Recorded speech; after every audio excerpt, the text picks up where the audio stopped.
Welcome back, welcome back, welcome back. Once again, it's your boy Abdul, the Health Man here. Another show on GrownFolk's podcast, Sunday nights at 9 p.m. Eastern Standard Time. Today we got a good topic. I really wanted to have more of a discussion. I'm going to talk, but I want to have more of I'm talking to y'all like if we was in a classroom. And today is really about understanding acidic versus alkaline foods. Acidic versus alkaline foods. And I wanted to do this topic because people talk about, oh, this is not acidic, or that's alkaline, and this and that, and this and that. And to really understand what that means and how it affects the body. Because right now we're hearing acidic foods are deadly, alkaline foods are healing. But what does that actually mean in forms of the body and the way the body responds to acidic and alkalinity? So first and foremost, what is acidic? Acid, or just being acid, is a molecule that releases a hydrogen ion, just in a basic sense, okay? And alkaline is a molecule that releases a hydroxy ion. So a hydrogen ion is H, right? H, hydrogen ion, and then hydroxy is OH, oxygen and hydrogen combined together. That is actually the definition between the alkaline and the acidic. Acidic is they're releasing a hydrogen ion, and the alkaline is releasing an OH ion, a hydroxy ion. And this is very important because this makes all the difference in understanding it. How do you measure hydroxy ions? How do you measure hydrogen ions? You measure it in what they call a pH scale. A pH scale gives you the level of acidity going down to the level of alkalinity. Okay? So I want to have a basic breakdown of what it means, okay? So if you have acidity environment or acidic environment, it is a pH under 7. So the pH scale goes from 0 to 14. Neutral is 7. In between is neutral is 7. That's water. Water is neutral. It's at 7. So that's the basis. That's the basis. Anything above and below that is either alkaline or acidic, okay? So we're understanding how pH works. When you release a hydrogen ion, when a molecule releases a hydrogen ion, it brings the pH down. So you go from 7 to maybe 6, or maybe 5, or maybe 4, or 3.2. So the more it releases, the more aggressively it releases a hydrogen ion, the more acidic that product is. Okay? So I want y'all to understand this. We are in chemistry. The more aggressively the molecule releases a hydrogen ion, the more acidic it is. Hydrochloric acid releases a hydrogen ion very easily. It's very reactive, very easily. It's a pH of like a 1 or a 2. Okay? Hydrochloric acid. That's the acid that you find in your stomach. It's a pH of 1 or 2.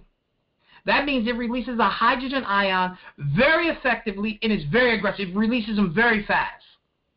Okay? This is important. This is important because when you're talking about releasing the hydrogen ions and how fast you release them determines how strong of acid you are. Okay? Determines how strong of an acid you are. Now I'm keeping it simple and basic. Okay? So hydrochloric acid, very low acid. Very strong acid, low on the pH scale. A pH of maybe 1 or 2. Okay? Now you have something like a lemon juice that's acidic. It has a pH of about 4. Okay? Now you may have some other acid, maybe like apple cider vinegar, maybe a pH of 4. And then you have weak acids.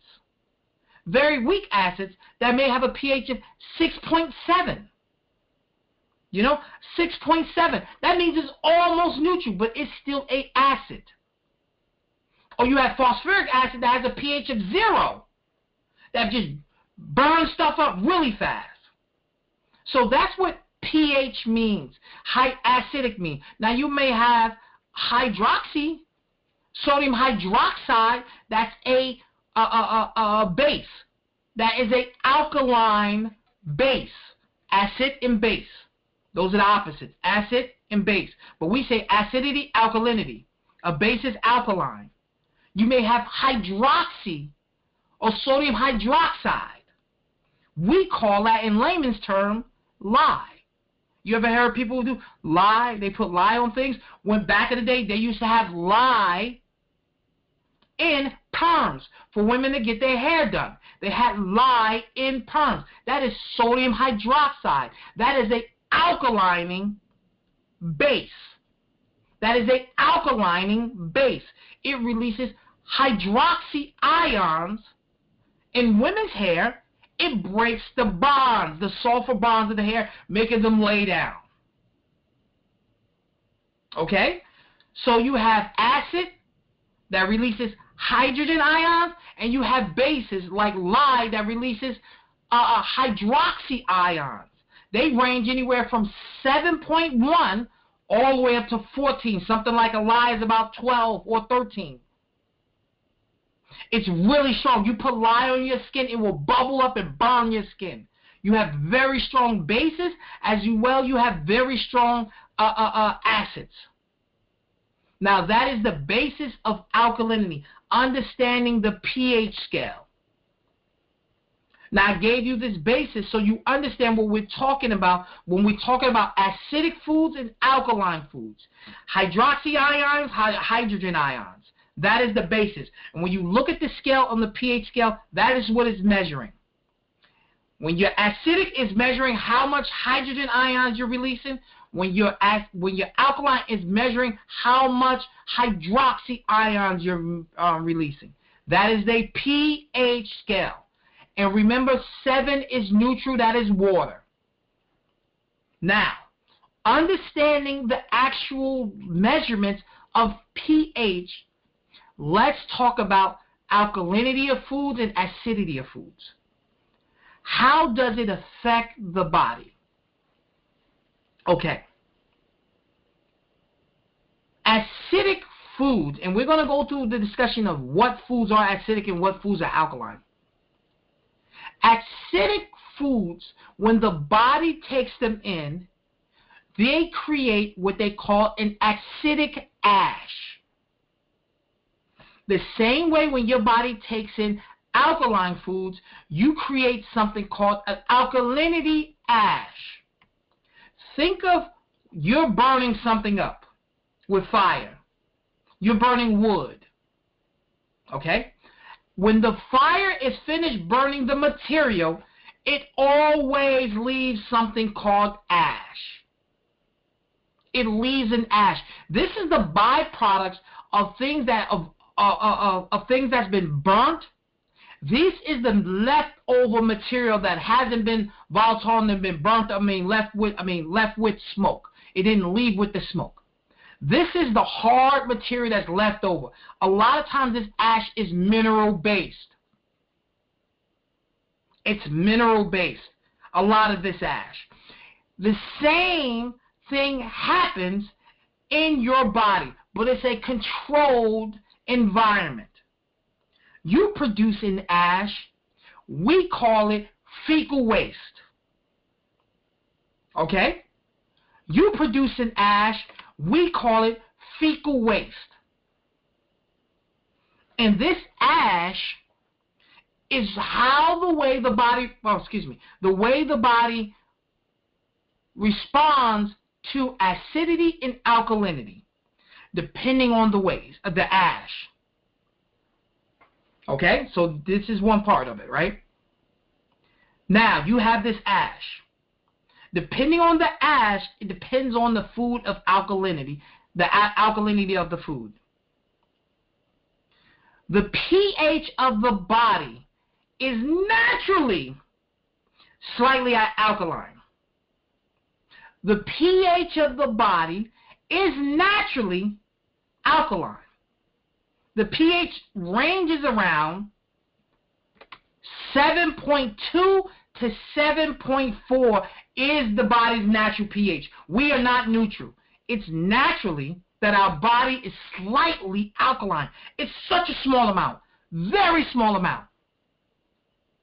7.3, 7.4. That's why our body works optimally that. It works optimally at that pH range. 7.3, 7.4. The blood is very slightly alkaline. And I want y'all to understand how low that is in the alkalinity scale.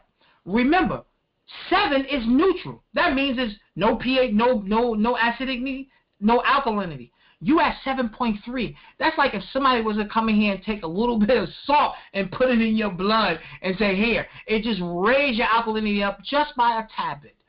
That's what that is, 7.3 to 7.4. It's a very slight alkalinity, but it's necessity. Okay? When the body consumes things that are acidic, it helps lower that pH down. It may go to a 7.2, a 7.1, a 7, a 6.9. The body is not going to go down to a 5. You're in what you consider acidosis. You are sick. You're very sick. Okay? So, you will lower your alkalinity slightly. And we know that the body likes to be in an alkaline environment, a slightly alkaline environment. So, when you consume acid-forming foods, you produce a ash. This ash for acid-forming foods coming from protein, phosphates, and sulfur phosphates, and this produces an acidic ash. That means you make a protein phosphate ash and you make a sulfur ash. That shows that your body is acidic. That means the stool that you're releasing has these two types of ashes in there. These two types of byproducts in there. This is what happens when you consume acidic foods. You create these byproducts. More sulfur, more protein phosphates. When you consume alkaline foods, you produce an ash that is more calcium, magnesium, and potassium based. This is the byproduct that is left over from the digestion. You produce a byproduct of ash of calcium, magnesium, and potassium base. Whereas acidic foods produce a protein phosphate and a sulfur base. Alright? These are the ashes that are left behind. Now, consuming acidic foods causes the body, okay? It causes the body to release buffering chemicals from the kidneys and the bone. Okay? It causes the body to produce buffering agents from the kidneys and the bones. So when you consume foods that's acidic in nature, such as milk, it causes your body to create bicarbonate ions. Because remember, what did I say acidic foods will do? What makes them acidic? What makes them an acid from the get-go? They release hydrogen ions. They make the body release, the food makes the body release hydrogen ions. Or the food itself releases hydrogen ions. That's what makes it acidic. How does the body deal with hydrogen ions? Excessive amounts of hydrogen ions. Come on, people. Let's bring it back to chemistry. Let's go and add vinegar to your baking soda. Let's do that right now. You take your cup of vinegar and you add it to your baking soda. That's your old-fashioned volcano. Everybody's done that. What happens? You create a reaction.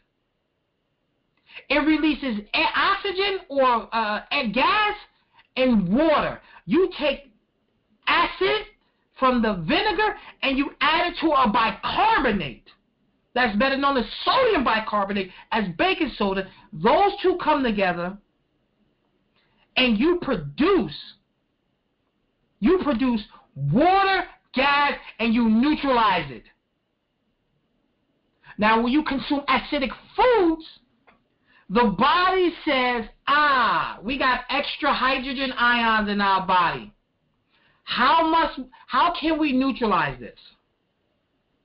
The kidney says, I need to keep you in homeostasis. I am going to produce bicarbonate ions.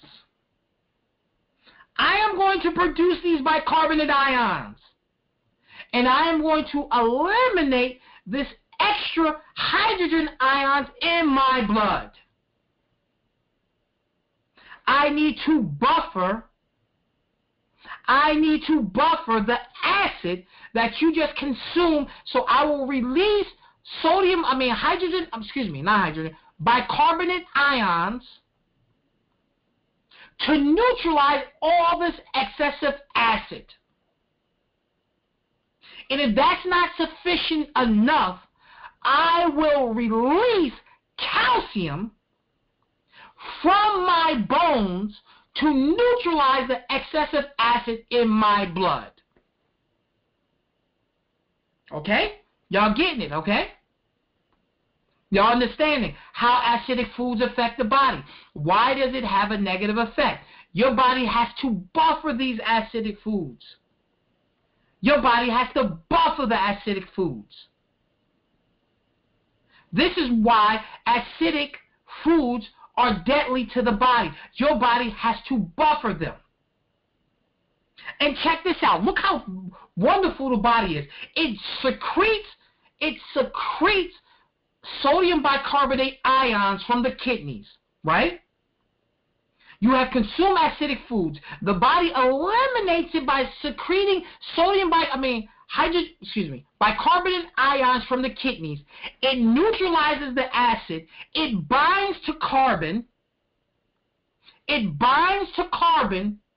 And your lungs blows it out as carbon dioxide. Okay? Your lungs blow this excessive acid out by neutralizing it and making it a carbon dioxide. You're blowing out that acid, if you want to say that, because now it's not an acid, it's been neutralized.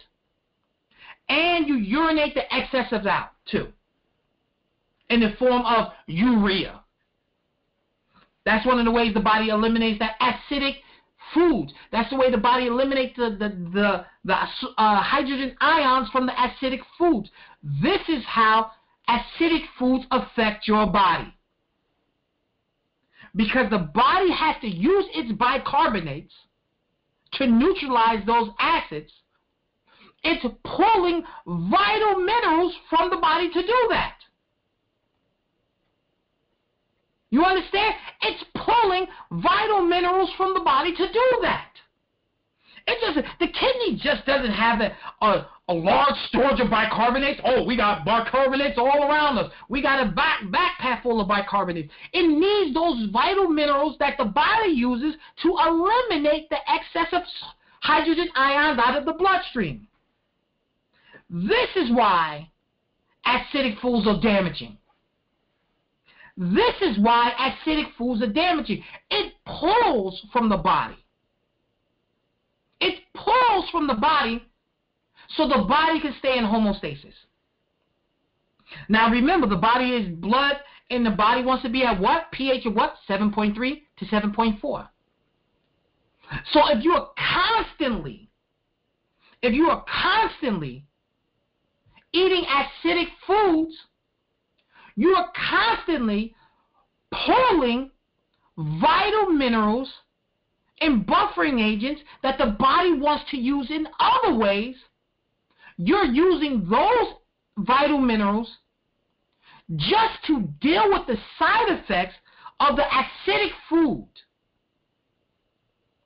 Just to deal with the side effects of the acidic food. So the body must buffer the damage you are creating from the acidic foods.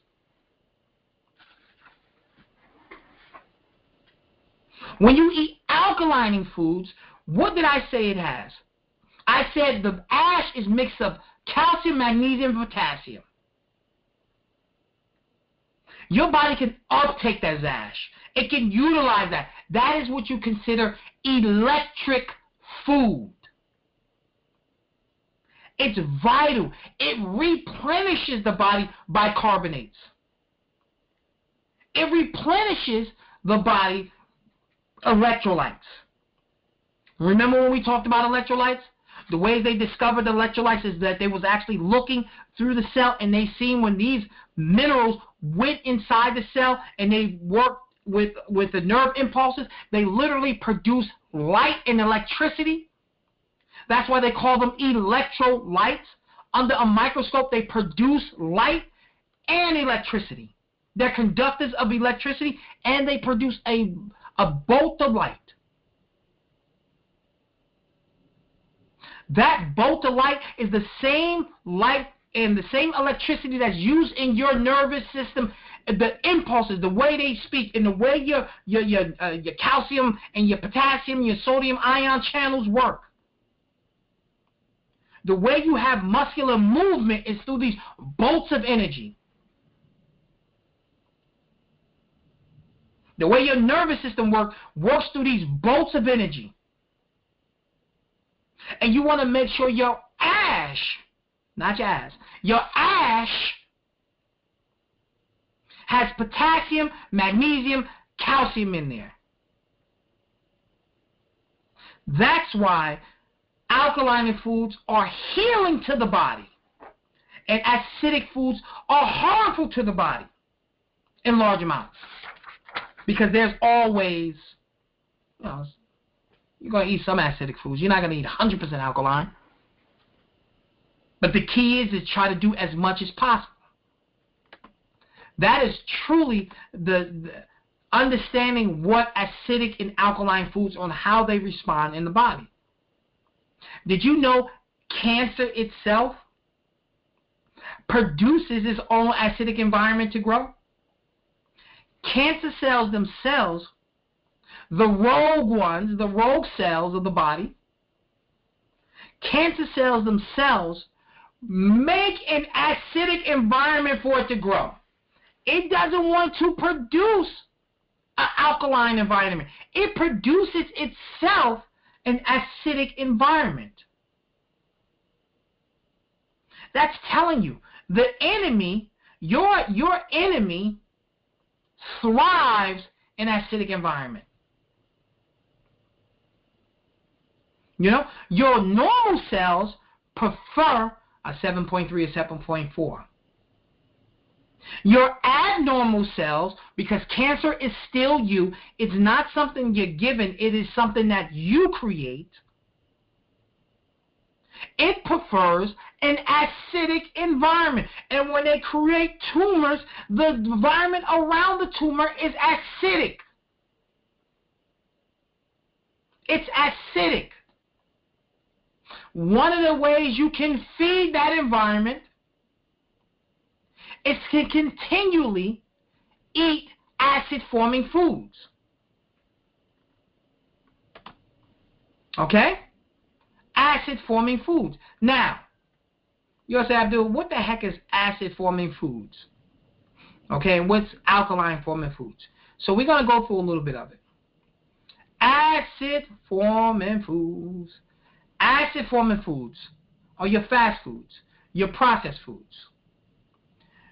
Even your frozen foods like convenience foods, your packaged foods. Alcohol is an acid-forming food. Coffee is an acid-forming food. Your chips, your potato chips, your meats are acid-forming foods. Your margarine is acid-forming foods. Your nutritional yeast is acid-forming foods. Okay? A lot of your fermented foods are still acid-forming foods.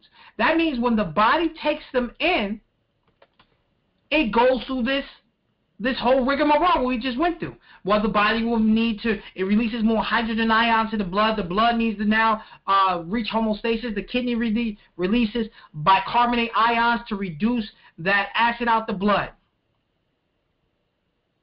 Another thing these acid-forming foods do, if you really, really look at them, a lot of them are not as nutrient-dense, especially processed foods. They're not necessarily nutrient-dense foods. They may have nutrition in them, but they're not nutrient-dense, and they usually are void of a lot of minerals. They may have calcium that's been added, but they are void of a lot of minerals. Now, you could say, Abdul, well, why is dairy considered acidic? It has calcium. It has minerals in there. It gives you probiotics, such as if you think about yogurt. The problem is casein, the protein found in dairy. The protein found in dairy causes the body to leach calcium. There's never been a study that shows milk builds bone density. You know that?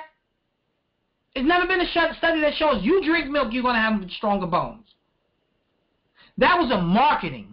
That was marketing from the dairy industry. Because casein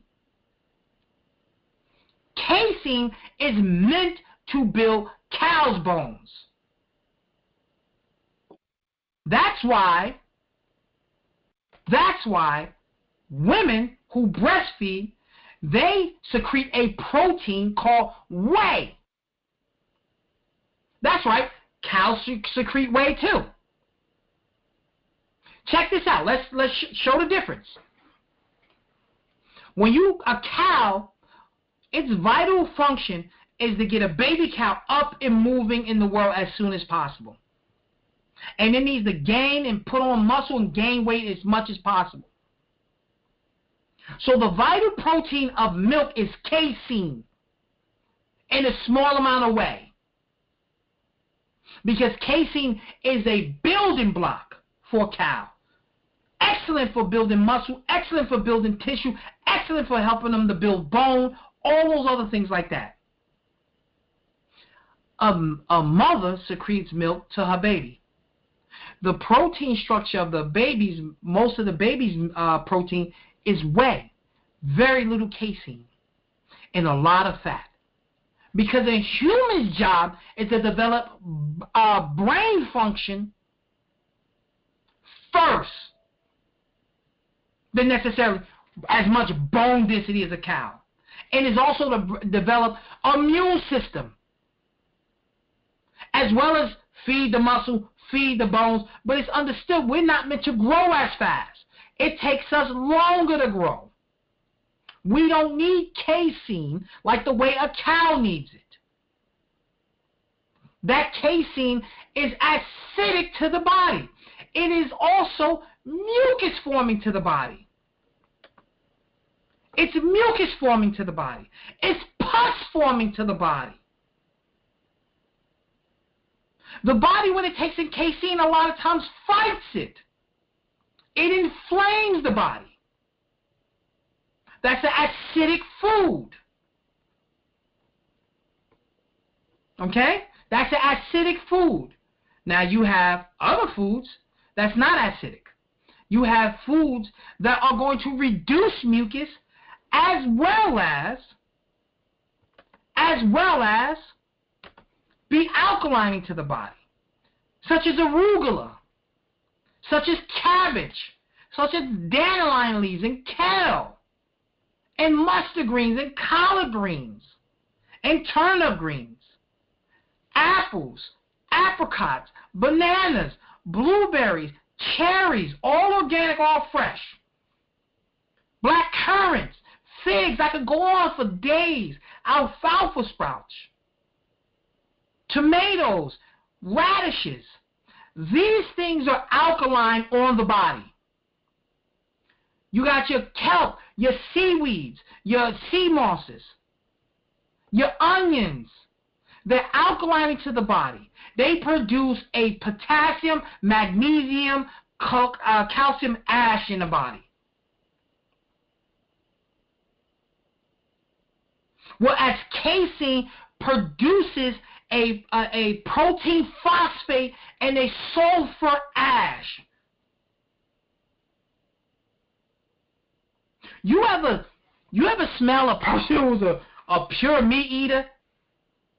Their fecal matter, like if you come out behind, you got to go behind them and they're in the bathroom. It is funky. It is foul. Oh, it is foul sometimes. It is super foul. Because they're producing a sulfur ash. What's the smell of sulfur? You want to smell sulfur? Smell rotten eggs. You want to smell sulfur? You could, oh my God, it's such a pungent odor. Sulfur is such a pungent odor. You know, nitrogen. You know, proteins produce nitrogen phosphates. Phosphates are strong smells. But the ash mixed with magnesium, calcium, potassium, the fibers that go along with it.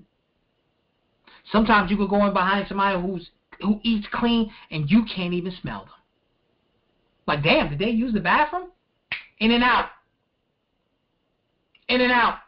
Other foods like butternut squash, acorn squash, Brussels sprouts, green peas, cantaloupe, cherries, peaches, plums, pomegranates, raspberries, strawberries, tart cherries, tangerines, watermelon. These are all alkaline foods. And then there are electric foods like bell peppers, chiote. You ever heard of that, chiote? Chiote, that's a Mexican food, a Mexican like squash. Cucumbers, dandelion, you know, kale, okra, onions, squashes, all electric foods. This is the definition of electric foods. Papayas, peaches.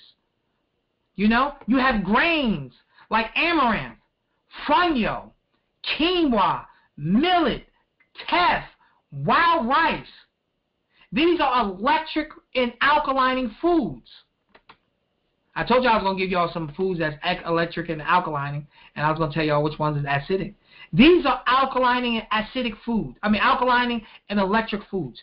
When they go into the body, they release hydrogen ions. They refill the bicarbonate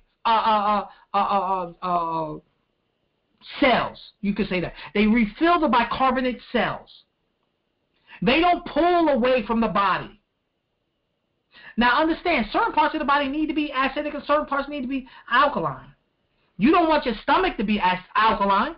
You got a problem with an alkaline stomach. You have a major problem with an alkaline stomach. You want your stomach to be acidic. You want your saliva to be slightly alkaline. Okay? But you want your stomach to be acidic. You want your intestines to be neutral. But you want your blood to be 7.3. 7.3. Alright? So these are foods that's alkaline. And I can keep going on. You know, you could go into your oil. Your oil is like olive oil, coconut oil, as long as you don't cook them. Grapeseed oil, you can't cook. Hemp seed oil, you can't cook on low temperature. Avocado oil, you can't cook on low temperature. Okay? But now you start talking about acidic foods. Did you know these foods? A lot of people don't know this. That most people think that's acidic, alkaline, that's actually acidic. Rice is acidic outside of white rice. I don't care if you eat black rice. Black rice. I don't care if you eat brown rice. Rice in itself is acidic to the body. Acidic to the body. Nuts. Most of your nuts are acidic to the body. I love peanut butter. I'm not going to sit here in front of you. I love peanut butter. I really, really do. Any smoothie I make, I don't care if it's strawberry, I put peanut butter in it. I love peanut butter. but peanut butter is mucus forming and acidic to the body. Okay? Plantains, not bananas, but plantains, they are acidic to the body. Okay? Tofu. I had a conversation with somebody. 3 most mucus forming foods you can eat. Number 1, dairy. Number 2, animal protein. Number 3, soy. Soy. That's right. Everybody who loves soy, and I like tofu. I'm not going to say it in front. I like tofu. But tofu is mucus forming and it is acidic to the body. Tofu it is. Okay? Corn is acidic to the body. And that means corn chips too. And most of your beans are actually mucus forming. Not necessarily always acidic, but some of them are. Like your chickpeas are not, but they are mucus forming. And most of your, I would say, no, I'm not even going to say that. I'm not going to go there. But even most of your vegan and vegetarian processed foods are acidic to the body. I'm going to say it again. Most of your vegan and vegetarian foods are acidic to the body. It's because of how the way they make them, their process, and all them other things. The best way to really stay clean and keep your body in more of an alkaline state, try to avoid as much processed foods as possible. Now, we could go on a little longer. I would like to open up the floor to questions. And like I said, I hope I kind of broke down the acidity and alkalinity conversation. Acidity is about hydrogen ions. Alkalinity is about hydroxy ions. That is on a pH scale. When you're consuming acidic foods,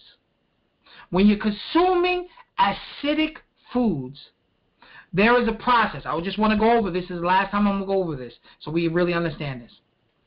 When you consume acidic foods, that means that the body has an excessive amount, this food releases an excessive amount of hydrogen ions into the bloodstream.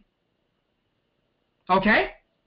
It releases an excessive amount of hydrogen ions into the bloodstream. Now, the body has to eliminate those hydrogen ions by doing what? Secreting bicarbonates from the kidneys and the bones. Okay, we're going to do that again. It secretes bicarbonates from where? From the kidneys. 90% of them come from the kidneys. If there's not enough, it will leach your minerals from your bones to reduce the acidity. Once it reduces the acidity, like we said when we do in the science experiment back in the day, when we was back in 1st and 2nd grade, we had our science experiment in which we took acid and a base and we added them together and we created a volcano. When we added baking soda and vinegar together, that's what happens in the blood. It creates a gas better known as what? Carbon dioxide. It creates a gas better known as carbon dioxide. And it creates a water that you urinate out.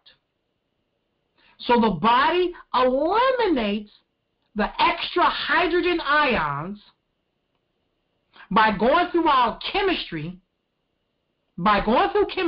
secreting bicarbonates that eliminates it by making water and gas.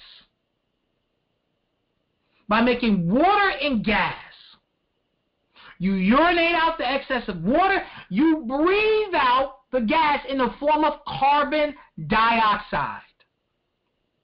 That's one of the ways the body eliminates the excess of acidity. That's the main way. And if the bicarbonates are not enough, it will leach the extra minerals from the bone, especially calcium. Because calcium is a natural buffer. You ever been to a health food store and you ever seen a vitamin C called ester C? It is a esterified C. Or have you ever seen a buffered vitamin C? That buffered vitamin C is ascorbic acid a strong acid, an acid of about like 4, better known as vitamin C, and it is combined with a calcium in the form of calcium ascorbate. It is a vitamin C combined with calcium. That binding is called esterification. You esterified the vitamin C. You have buffered the vitamin C. You have taken that vitamin C that will be a 4 on the pH scale, and you have brought it up to like a 6.5. You've made it almost neutral. You have esterified the vitamin C. So when you have excessive hydrogen ions in the bloodstream and there's not enough bicarbonates, the body will esterify those extra hydrogen ions or buffer those extra hydrogen ions by releasing calcium from your bones or releasing extra calcium or magnesium from your muscles. Because the calcium is a great storage place of, your bones is a great storage place of calcium. Your muscles are a great storage place of magnesium. Okay? So that's how we eliminate acidic foods and the damage. The best way of doing it is by using alkalinity foods that replenishes your ions, your bicarbonate ions, and strengthen the bones. And what do we say? Our bodies like to be in what environment? A slightly alkaline environment. Your blood wants to be at what? 7.3 to what? 7.4? And you can only continuously do that on a healthy level by continuously eating alkaline foods. Okay? And most of your alkaline foods are fruits, vegetables, and good grains and healthy fats. That's why it's important for you to eat as much unprocessed foods as possible and stay away from as much acidic foods as possible. Now listen, let's not front. Let's not beat around the bush. Let's not act like we holier than thou over here. You are going to eat acidic foods. But the question is, how much are you eating? How much are you eating? Okay. 3 to 1. I mean, 3 times the amount of alkaline foods and acidic foods. Cool. At least 2 to 1. You want to be eating 2 more times the amount of alkaline foods and acidic foods. But if you're at 1 to 1 or you are above that, we starting to have a little problem. And that's it. So, that is my lecture for today. If you want to say that's a lecture, I hope I was able to make it a little clearer on the definition of alkalinity and acidity foods and how they respond in the body, how they work in the body. I really hope I was able to clear up some things. Because people hear, oh, I eat acidic or I eat alkaline. They be like, oh, yeah, fruits and vegetables. Well, how does it work? What the heck is alkalinity anyway? Do most people know how hydroxy ions is really what makes alkalinity? And that's because the minerals that's in there, those minerals are hydroxy ion releasers. Okay? Or hydrogen ion releasers. That's what makes acidic foods the way they are. So, anybody got any questions? I'm opening up the floor. Unmute yourself if you have a question. We got 10 minutes of questions. Then I'm going to bed. No questions, no questions, no questions. You know, a good alkaline food, I always say is okra. Did y'all know? I did a video I put up on the internet. Did you know I actually messed up my stomach? I did a video. I messed up my stomach by over-consuming too much fruit. You know, I think I did too much of a good thing. I over-consumed too much fruit during the summertime. I think it was too much sugar. So right now, it's crazy. Because right now, I would want you to be considered on the acidic diet, almost like. Slightly acidic. I'll say acidic. I'm actually consuming proteins and vegetables. I'm not doing any fruit right now. I realized this last week. Man, my stomach was killing me. And I'm like, what's going on? What's going on? So I went about it and I said, you know what? This started happening at the end of the summer. I was consuming excessive amount of fruit. I will have to say, no exaggeration, I think I was consuming anywhere between 10 and 12 servings of fruit a day. That's not even a joke. I would wake up in the morning, I would eat 2 pieces of fruit. I would have a smoothie, and I got fruit in my smoothie. I would get to work, and we had bowls of watermelon. Big bowls of watermelon we used to eat at the job. Oh, my God. So I just had a smoothie. So I had 2 pieces of fruit and my smoothie. So I'm already up to like 3 pieces of fruit before it's even 10 o'clock. I get to work, and we're eating bowls of watermelon. So I got watermelon. Around 11 o'clock, we're going to eat watermelon. Massive bowls of watermelon. We're eating about a half to a whole watermelon a day. Between 3 or 4 of us. A whole watermelon a day. I'm eating that. I eat my lunch. In the afternoon, guess what I'm having? Watermelon and cantaloupe. Around 3 o'clock, I have a watermelon and cantaloupe, right?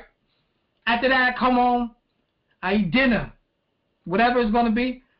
Guess what my snack is? Guess what my snack after dinner is? It's probably like some more fruit. Like a pear or orange or something like that. Man, I was consuming mad fruit. Don't get me wrong, I was feeling good. But boy, I was consuming mad fruit. Towards the end of the summer, I was eating a watermelon. It made me want to vomit. I was like, oh, my stomach hurts. When I eat this fruit, it makes my stomach hurt.